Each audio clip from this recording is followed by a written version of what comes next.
बच्चों, आज मैं आप लोगों को आपकी दूसरी क्लास पढ़ाने जा रही हूँ, जिसमें मैं आप लोगों को आपके सिलेबस का पहला टॉपिक पढ़ाने वाली हूँ, जो कि है morphology and ultra structure of a bacterial cell.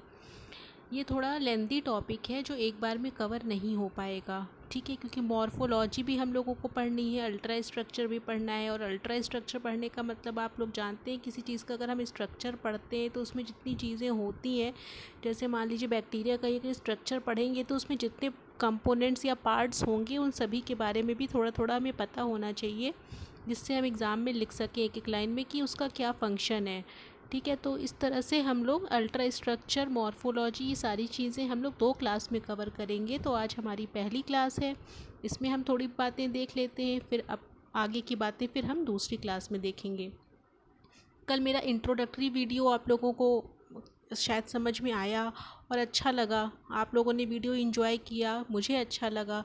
और आप लोग कमेंट बॉक्स में भी कमेंट करके कुछ कुछ आप लोग उसमें भी पूछ सकते हैं, जिससे पता रहे कि अब, क्योंकि जब वीडियो देखेंगे तो वही चलता रहेगा, तो उसके बाद आप वापस आके फिर कमेंट करोगे ग्रुप में, तो उसमें थोड़ा टाइम लग सकता है। और वीडियो देखते वक्त वही के वही कमेंट करके पूछोगे तो मैं तुरंत के तुरंत वहाँ से आंसर कर दूँगी, क्योंकि आज जब तक आप लोग वीडियो देखते रहते हो तब तक मैं भी वीडियो उसको वॉच करती हूँ कि आप लोग को समझ में आ रहा होगा कि नहीं समझ में आ रहा होगा। ये सब मैं भी देखती रहती हूँ कि कितना टाइम हो गया। मेरा टाइम तो ये 10 मिनट का वीडियो था या 15 मिनट का वीडियो था, तो 15 मिनट हो गए, बच्चों ने देख लिया होगा, ऐसा मतलब हम एज्यूम करते हैं।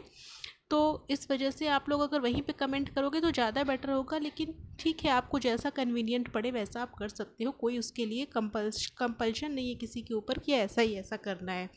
ठीक है, तो दूसरी क्लास हमारी है morphology and ultra structure of a bacterial cell. इसमें देखते हैं कि हम क्या क्या पढ़ सकते हैं। ठीक है, चलिए तो स्टार्ट करते हैं अपनी क्लास आज की। सबसे पहले हम साइज़ के बारे में बात करेंगे कि बैक्टीरिया का साइज़ क्या होता है। कल हमने देखा था एक चार्ट जैसा बनाया हुआ था, एक डायग्राम, जिसमें हमने देखा था कि बैक्टीरिया 1 माइक्रोमीटर के साइज़ के आसपास होता है। 1 माइक्रोमीटर के साइज़ रेंज में उसको दिखाया गया था। ठीक है, अगर आप लोगों को कल का वीडियो याद होगा तो वही चीज़ मैं आपको थोड़ा सा और एक्सप्लेन करूँगी। उसमें बैक्टीरियल सेल का साइज़ कहाँ से कहाँ तक वेरी करता है, किस रेंज में होता है। तो देखिए, इसमें आप लोगों को दिख रहा होगा, इसमें लिखा हुआ है कि 0.7 माइक्रोन से लेकर के 2 माइक्रोन के बीच में जनरली, ऐसा कोई ज़रूरी नहीं है कि यही रेंज है इसकी, लेकिन जो मेजॉरिटी ऑफ बैक्टीरिया है वो देखा गया है कि वो इसी साइज़ रेंज में पाए जाते हैं। हो सकता है कोई 0.75 माइक्रोन से छोटा भी हो या 2 माइक्रोन से बड़ा भी हो, इसीलिए ये कोई एक फैक्ट नहीं लिखा हुआ है, ये एक एवरेज साइज़ रेंज लिखी हुई है कि बैक्टीरिया इतने साइज़ रेंज के मैक्सिमम पाए जाते हैं। ठीक है, तो ये पहला पॉइंट हो गया आप लोगों का। अब देखिए, आ सकता है एग्ज़ाम में कि सबसे स्मॉलेस्ट और लार्जेस्ट बैक्टीरिया क्या होता है। तो सबसे पहले हम देखेंगे लार्जेस्ट बैक्टीरिया क्या है। लार्जेस्ट बैक्टीरिया एक सल्फ़र बैक्टीरिया है। थायो वर्ड लगा हुआ है, थायो वर्ड जहाँ भी आता है वहाँ पे हम लोग समझ जाते हैं कि वो सल्फ़र से रिलेटेड है। तो इसका नाम देखिए क्या है, थायो मार्गरीटा। ठीक है, नामीबियंसिस। थायो मार्गरीटा नामीबियंसिस सबसे लार्जेस्ट बैक्टीरिया है जो अभी तक डिस्कवर जितने भी बैक्टीरिया हुए हैं उसमें। और इसका साइज़ रेंज कितना होता है, 100 से 300 माइक्रोमीटर। इसका मतलब क्या हुआ, 0.1 से 0.3 mm के बीच में इसका साइज़ होता है। मतलब अगर ये थोड़ा सा और बड़ा होता तो आसानी से इसको नेकेड आई से हम लोग देख सकते थे। ठीक है, इसको हम सिंपल माइक्रोस्कोप से भी देख सकते हैं, हैंड लेंस से भी हम इसको देख सकते हैं। ये सबसे बड़ा बैक्टीरिया है, इसका नाम आप लोग याद कर लीजिए, ये आपसे कॉम्पिटिटिव एग्ज़ाम में पूछा जाएगा। और अभी जनरल AKTU के एग्ज़ाम्स के लिए बहुत ज़्यादा इम्पॉर्टेंट नहीं है, लेकिन मैं हर एक पॉइंट आप लोगों को उसी वक्त बताती चली जाऊंगी जिससे कोई भी मिस ना हो। अगर आप ये लिख दोगे तो जो भी एग्जामिनर कॉपी चेक करेगा वो आपको बहुत ही अच्छे मार्क्स देगा। वो समझ जाएगा कि आपने अच्छे से पढ़ाई की है, इतना फैक्ट आप लिख रहे हो एक एक पॉइंट के फॉर्म में, तो अच्छा इंप्रेशन पड़ता है और आपको याद भी होता है, आगे के लिए काम आएगा। इसलिए ये सब याद करते चलिएगा, ये मत सोचिएगा कि इंपॉर्टेंट नहीं है तो हम छोड़ दें। उसके बाद देखिए, स्मॉलेस्ट बैक्टीरिया की बात अगर हम करें तो स्मॉलेस्ट बैक्टीरिया है माइकोप्लाज्मा जेनिटेलियम। ठीक है, ये आपका स्मॉलेस्ट बैक्टीरिया है। इसका साइज़ होता है 200 से लेकर 300 नैनोमीटर। आई थिंक आप लोगों को नैनोमीटर, माइक्रोमीटर, मिलीमीटर, इन सब में आपको रिलेशनशिप क्या है ये पता होगी। और अगर नहीं पता है, जिन बच्चों को भी नहीं पता है सीरियसली, वो मुझसे अलग से सेपरेटली पूछ सकते हैं। ठीक है, आप मुझे व्हाट्सएप पे मैसेज करके सेपरेटली पूछ लो कि क्या है इसका मतलब। ठीक है, मैं आप लोगों को उसी वक्त एक्सप्लेन कर दूँगी। ठीक है, ऐसे कोई भी कन्फ्यूजन में रहने की ज़रूरत नहीं है कि ये क्या माइक्रोमीटर, नैनोमीटर या मिलीमीटर चल रहा है, कुछ समझ में नहीं आ रहा है, पता चला किसी ने इसको लिख दिया या मीटर ही लिख दिया तो गड़बड़ हो जाएगी चीज़ें। तो हम यहाँ माइक्रोबायोलॉजी में हम लोग ज़्यादातर बातें माइक्रोमीटर, माइक्रोन साइज़ में ही बात करेंगे, क्योंकि हम माइक्रोबायोलॉजी पढ़ रहे हैं। माइक्रो का मतलब क्या होता है, 10⁻⁻⁶। ठीक है, तो हमने देख लिया कि बैक्टीरिया का साइज़ वेरी करता है। जनरल इसका रेंज होता है 0.75 माइक्रोन से 2 माइक्रोन के बीच में। लार्जेस्ट बैक्टीरिया, स्मॉलेस्ट बैक्टीरिया देख लिया हमने। ठीक है, तो इस स्लाइड में हमने इतनी ही बातें की हैं। आप लोग इसको अच्छे से नोट्स में लिख लीजिएगा, और जो मैंने बोल्ड में लिखा हुआ है इसको आप लोग अंडरलाइन भी कर लीजिएगा। ठीक है, तो ये हो गया size of bacterial cell. Last point एक जनरल पॉइंट लिखा हुआ है कि bacteria are so minute that a single drop of water में contain about billions of bacteria. ये तो सबको पता ही होगा। ठीक है, इसको भी आप लिख सकते हो पॉइंट में, पॉइंट बढ़ाने के लिए लिख सकते हैं। ठीक है, एग्ज़ाम में अच्छे मार्क्स मिलेंगे। तो ये हमने जनरल साइज़ की बात कर ली। नेक्स्ट देखते हैं क्या है। नेक्स्ट है shape and arrangement of bacterial cell. ये भी आप लोगों को काफ़ी टाइम से पता होगा, आपने 11th-12th में पढ़ा होगा कई बार कि बैक्टीरियल सेल जो होते हैं 4 अलग अलग शेप्स में पाए जाते हैं, जिसमें हमारा कॉक्साई, बेसिलाई, विब्रियोस एंड स्पाइरुला, ये 4 मेजर शेप होते हैं बैक्टीरिया के। कॉक्साई में फर्दर डिवीजन किया जाता है। ठीक है, तो सबसे पहले कॉक्साई का हम मतलब समझ लेते हैं। कॉक्साई का मतलब होता है स्फेरिकल शेप। स्फेरिकल का मतलब क्या है, ऐसे गोल।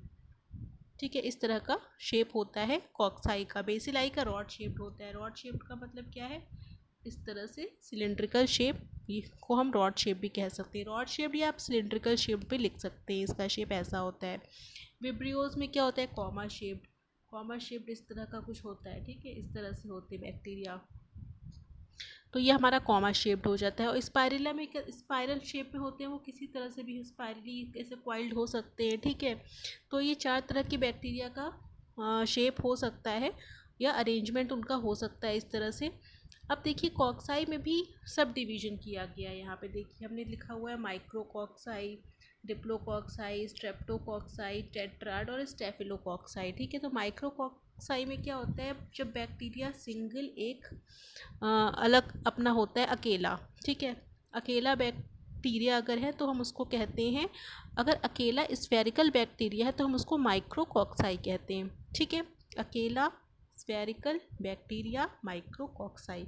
डिप्लोकॉक्साई भी क्या होता है, पेयर के फॉर्म में अरेंज होता है, मतलब ये दो आपस में इस तरह से सटे सटे से अरेंज हो जाते हैं, तो इसको हम कहते हैं डिप्लोकॉक्साई। स्ट्रेप्टोकॉक्साई में क्या होता है, कई सारे कॉक्साई आपस में चेन के फॉर्म में इस तरह से जुड़ते चले जाते हैं, तो ये हो जाता है स्ट्रेप्टोकॉक्साई। जब आप लोग लिखेंगे ना ये सारी चीज़ें, तो छोटा छोटा बगल में डायग्राम भी बनाते चले जाइएगा और एग्ज़ाम में भी बनाइएगा। ठीक है, इससे आप लोगों को अच्छे से याद भी होगा, भूलेगा नहीं, और मतलब एक कॉन्सेप्ट भी अपने आपके मन में बैठता जाएगा कि इसका मतलब क्या है। ठीक है, उसके बाद टेट्राड है। नेक्स्ट टेट्राड में इस तरह से अरेंजमेंट होता है,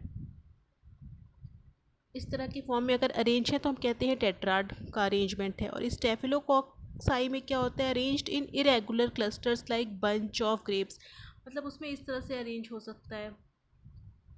ठीक है, उसका कोई ऐसा शेप नहीं कि किस तरह के बंच में, वो इस तरह से ग्रेप्स के शेप में भी अरेंज हो सकते हैं। जैसे ग्रेप्स बनाते थे ना आप लोग बचपन में, ड्रॉ करते थे, उसी तरह से आप बना सकते हैं। मैंने तो बहुत गंदा सा बना दिया, आप लोग अच्छा सा स्फेरिकल डायग्राम बनाइएगा इसको अपनी कॉपी में। ठीक है, जब आप लोग मुझे भेजेंगे नोट्स बना के तो मैं उसमें देखूंगी कि सबने डायग्राम बनाया है कि नहीं बनाया है। ठीक है, तो ये सारे हमारे कॉक्साई के सब डिविजन्स हो गए, बेसिलाई, विब्रियोस और स्पाइरुला। इनके फर्दर सब डिवीज़न मैंने इसमें नहीं बताए हैं क्योंकि वो आपके लिए बहुत इंपॉर्टेंट नहीं है, उससे क्वेश्चंस भी बहुत ज़्यादा आते नहीं हैं। आज आप लोगों को असाइनमेंट में करना ये है, जैसे कि कल मैंने कोई असाइनमेंट नहीं दिया था क्योंकि कल तो आपकी इंट्रोडक्टरी क्लास थी, लेकिन आज आपको एक छोटा सा असाइनमेंट ये करना है कि कॉक्साई, बेसिलाई, विब्रियोस और स्पाइरुला, इन सारे ग्रुप्स के बैक्टीरिया के एग्जाम्पल्स आपको खुद से लिखने हैं। ठीक है, ये सारे एग्जाम्पल्स आप लोग खुद से आज होमवर्क में लिखेंगे, अलग से होमवर्क डाल के लिख सकते हैं या अपने पास इसको लिख लीजिएगा बस याद करने के लिए। ये मैं कभी भी असाइनमेंट जब चेक करूँगी तो उसमें आपको ये ये कॉपी में होना चाहिए, असाइनमेंट कॉपी में, ठीक है, क्योंकि असाइनमेंट की कॉपी अलग बनती है, उसके मार्क्स दिए जाते हैं आप लोगों को इंटरनल्स में, ठीक है, तो उसको आप लोग मेंटेन कर लीजिएगा। तो आज का असाइनमेंट आपका यही है कि सबके एग्जाम्पल्स लिखेंगे आप लोग, कॉक्साई, बेसिलाई, विब्रियोस और स्पाइरुला की, ठीक है। चलिए ठीक है, नेक्स्ट स्लाइड देखते हैं कि क्या है। नेक्स्ट स्लाइड है ultra structure of bacterial cell. इसमें एक बैक्टीरियल सेल बना हुआ है, उसमें कितने सारे कंपोनेंट्स हैं, उसके कितने पार्ट्स हैं, ये सब लेबल है यहाँ पर, ठीक है। तो सबसे पहले हम अगर बैक्टीरिया की बात करें, अगर हम बीच में से शुरू करते हैं, तो बीच में होता है क्या है, इसका न्यूक्लियस। न्यूक्लियस तो वैसे होता नहीं है, इसमें डिफाइंड न्यूक्लियस नहीं होता, मेम्ब्रेन बाउंड न्यूक्लियस तो नहीं होता, लेकिन इसका जो क्रोमोसोम है वो अरेंज जहाँ पे होता है उस पार्ट को थोड़ा डेंस पार्ट हो जाता है, जहाँ पे क्रोमोसोम पाया जाता है वो थोड़ा डेंस रीजन होता है, उस रीजन को हम कहते हैं न्यूक्लियोइड। यहाँ न्यूक्लियस वर्ड का यूज़ नहीं करेंगे क्योंकि बैक्टीरियल सेल प्रोकैरियोटिक सेल है, ठीक है। तो ये न्यूक्लियोइड हो गया इसके सेंटर में। उसके बाद एक प्लाज्मा मेम्ब्रेन होगी। प्लाज्मा मेम्ब्रेन सबको पता है, हर एक सेल की प्लाज्मा मेम्ब्रेन होती है अपनी, तो एक प्लाज्मा मेम्ब्रेन आप बना दो, ठीक है, एक सिंगल ऐसा बना दो प्लाज्मा मेम्ब्रेन। उसके बाद साइटोप्लाज्म। साइटोप्लाज्म सबको पता होता है कि साइटोप्लाज्म प्लाज्मा मेम्ब्रेन और न्यूक्लियोइड के बीच का जो पार्ट होता है वो साइटोप्लाज्म है। उसके बाद फ्लैजिलम। एक फ्लैजिला लाइक स्ट्रक्चर जैसे बाहर निकला हुआ है लंबा सा, वो फ्लैजिलम है। विप लाइक स्ट्रक्चर होता है, ठीक है, वो फ्लैजिलम हो गया। इसके अलावा फ्लैजिला जहाँ से जुड़ा रहता है उस पार्ट को हम कहते हैं हुक, ठीक है, हुक कहते हैं। और जो बाहर की ओर, जैसे मान लीजिए कि ये एक सरफेस है, बैक्टीरियल की प्लाज्मा मेम्ब्रेन है, उसमें इस तरह से है और उसके बाद ये इस तरह से है, ठीक है, इसको थोड़ा मैंने इस तरह से बनाया हुआ है। ये पूरा जो स्ट्रक्चर है, ये पूरा जो स्ट्रक्चर है, इसको हम लोग कह रहे हैं फ्लैजिलम। फ्लैजिलम के दो पार्ट हैं, एक तो इसका ये हुक पार्ट है और दूसरा ये फिलामेंट वाला पार्ट है। तो इसको हम लिख सकते हैं हुक, इसको हम लिख सकते हैं फिलामेंट। तो इसमें जो लेबल है आप लोगों को मैं इसलिए बता रही हूँ ताकि आप लोगों को समझ में आए कि हुक फिलामेंट है क्या। आप लोग सोचोगे हुक भी उसी को लिखा है, फिलामेंट भी उसी को लिखा है, फ्लैजिलम भी उसी को लिखा है, तो आखिर है क्या ये सब चीज़ें, ठीक है। तो उसमें कन्फ्यूजन ना हो इसलिए मैंने ये अलग से भी डायग्राम बना के एक्सप्लेन कर दिया है। अब फ्लैजिलम के अलावा जो छोटे छोटे पार्ट्स निकले हुए हैं बैक्टीरिया की सरफेस से बाहर की तरफ, उसको हम लोग कहते हैं पाइली, या एक सिंगल की बात करें तो पाइलस बोलेंगे उसको, ठीक है। ये पाइलस जो लिखा हुआ है वही है। सबका फंक्शन भी मैं बताऊंगी, अभी केवल स्ट्रक्चर देख लीजिए, ठीक है, क्या है स्ट्रक्चर, क्या क्या इसमें होता है, ये आप बस जनरल समझ लीजिए। उसके बाद कुछ रेस्पिरेटरी एंजाइम्स दिखाए गए हैं, इसको आप चाहें तो दिखाएं चाहें तो ना दिखाएं, लेकिन ये सब एग्ज़ाम की बातें, अभी तो कॉपी में दिखाएंगे ही आप, ठीक है। उसके बाद सेल वॉल, जैसे प्लांट में होती है सेल वॉल वैसे ही हमारे बैक्टीरिया में भी सेल वॉल होती है, प्लाज्मा मेम्ब्रेन के बाहर। प्लाज्मा मेम्ब्रेन के बाहर एक आउटर कवरिंग सेल वॉल होती है। उसके बाद मीजोसोम्स होता है, जैसे माइटोकॉन्ड्रिया होता है एनिमल सेल में या प्लांट सेल में, वैसे इसमें मीजोसोम्स होता है, उसका फंक्शन भी वही होता है लगभग, इसको बाद में हम एक्सप्लेन करेंगे आपको। कुछ लिपिड ग्लोब्यूल्स बना दीजिए उसमें, ठीक है, कुछ ग्लोब्यूल्स टाइप के स्ट्रक्चर होते हैं, लिपिड ग्लोब्यूल हो जाते हैं। ग्लाइकोजन बना दीजिए, ठीक है। प्रोटीन में एंजाइम्स बन गए, ठीक है, रेस्पिरेटरी एंजाइम्स प्रोटीन हो गए, लिपिड ग्लोब्यूल बना दीजिए, ग्लाइकोजन बना दीजिए, क्योंकि ये सब चीज़ें साइटोप्लाज्म में पाई जाती हैं जो लाइफ प्रोसेसेस के लिए ज़रूरी होती हैं। उसके बाद छोटे छोटे आरएनए आप बना सकते हैं। उसके बाद राइबोसोम्स आप बना सकते हैं। अब आप कहेंगे आरएनए कहाँ से आ गया, इसमें तो डीएनए पाया जाता है। अरे तो डीएनए के बाद उसमें आरएनए भी तो बनता होगा, ट्रांसक्रिप्शन के बाद वही आरएनए यहाँ दिखाया गया है कि कहीं से प्रोसेस चल रही हैं, तो ये आरएनए वाला पार्ट भी इसमें दिखाया गया है। राइबोसोम्स हो गए, पॉलीराइबोसोम्स, जब राइबोसोम्स आपस में जुड़ जाते हैं तो पॉलीराइबोसोम्स बन जाते हैं, ठीक है। न्यूक्लियोइड हो ही गया था। म्यूसिलेज की कवरिंग बना दीजिए सेल वॉल के बाहर की साइड में, सबसे पहले प्लाज्मा मेम्ब्रेन होगा, फिर सेल वॉल होगा, फिर उसके बाद म्यूसिलेज की कवरिंग होगी, कहीं कहीं कैप्सूल भी लिखा होता है, ठीक है। तो ये सारे पार्ट हो गए बैक्टीरियल सेल के, जिसको आप ड्रॉ कर सकते हो।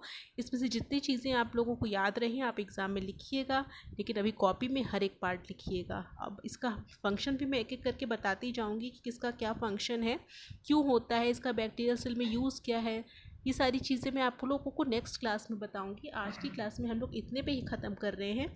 इसकी ये वाला जो मॉर्फोलॉजी और अल्ट्रा स्ट्रक्चर वाला पार्ट है, मैंने जैसे पहले बताया भी है आप लोगों को, दो पार्ट में मैं कंप्लीट करवाऊंगी। आज एक पार्ट ये ख़त्म हो गया है, इसको आप लोग रिवीजन कर लीजिएगा। इसमें बहुत ही सिंपल है, कुछ भी अलग से आप लोगों को पढ़ना नहीं है, बस एक काम करना है जो असाइनमेंट दिया है मैंने एग्जाम्पल वाला, और सबसे लार्जेस्ट और स्मॉलेस्ट बैक्टीरिया का नाम मैं कभी भी पूछ सकती हूँ, इसलिए आप लोग उसको याद कर लीजिएगा और कॉपी भी लिख भी लीजिएगा। ठीक है बच्चों, तो आज के लिए इतना ही रखते हैं। उम्मीद है आप लोगों को आज की क्लास भी समझ में आई होगी, और आज की क्लास में किसी को कोई भी दिक्कत है तो भी मुझसे पूछ सकता है वो। ठीक है, तो आज के लिए इतना ही रखते हैं बच्चों। Thank you.